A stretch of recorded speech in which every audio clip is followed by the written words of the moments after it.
এবং সেবাকারী বলে আমি কহিপারিবা ମୁଁ ମୋର ଜୀବନର କଥା ମୁଁ ସୁମୃତିକୁ ମୁଁ ବହୁତ ଥର ଦେଖିଛି ଯେ ସେ କୁହେ ଯେ ସାର୍ ମୁଁ ଏମ୍ସ ହସ୍ପିଟାଲରେ ମୁଁ ମାନେ ଖାଦ୍ୟ ବଣ୍ଟନ କରୁଛି ପ୍ରତି ରବିବାର ଦିନ ମୁଁ 2 ଜଣ ଷ୍ଟୁଡେଣ୍ଟକୁ ପଠେଇଥିଲି ଯେ ସତରେ ପ୍ରକୃତରେ ସେ ବଣ୍ଟା କରୁଛି ନା ନାହିଁ ପ୍ରକୃତରେ ତମେ ଦେଖିକି ଆସ। ତାପରେ 2-4 ଜଣ ପିଲା ଯାଇଥିଲେ ଦେଖିକି ଆସିଲେ ମତେ ବହୁତ ଖୁସି ଲାଗିଲା ଯେ ସତରେ ସେଠି ପ୍ରତି ରବିବାର ଦିନ जो लोक मैंने खाइबा पाऊना जो लोक मैंने 5 टंकिया मिल आपण देखिए राज्य सरकार तरफ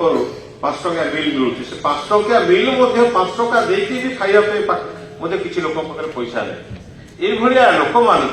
से प्रति रविवार दिन विभिन्न लोक पाखु किसी दान संग्रह कर खाद्य बंटन कर बड़ महत्व काम मत पृथ्वी में किसी हो पारे मु मो निज कथा कहबी मोर सान भौणी हजबैंड यही मास 21 तारीख दिन अर्थात गत वर्ष जानुरी 21 तारीख दिन से एक्सपायर कले कैंसर रे जो सोम हस्पिटाल डिस्चार्ज करके आनिलु आनला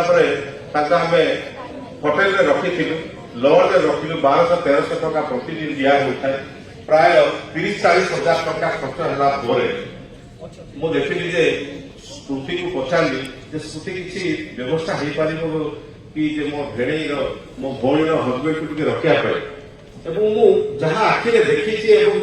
जानी से कथा प्रकाश करने चाहूँगी एम्स हस्पिटाल पछपटे मागणार जो मैंने जो आम कैंसर पीड़ित अच्छा से मागणार रोगी मान रखा रूम रे मुझे कहली मो भौणी हजबैंड को से गोटे रूम खाली करदेला मोर मन अच्छी स्मृतिर मन थी कि नहीं मोर मन अच्छी रूम खाली करदेला मो सागे सागे जाकि सेठी मु रखिली गोटे दिन पर अवश्य आम से गोटे दिन पर आम नहीं आसिलु कारण से रही पारा नहीं से जाओ से भाई आ गोटे भी स्टूडेंट मोर एमएससी स्टूडेंट से गोटे से गोटे रूम भड़ा करके रखी जो कैंसर पेसेंट मान जो मैंने कि अफोर्ड कर पारना हस्पिटाल रखा आडमिट करा जो दिया केमोथेरापी दिया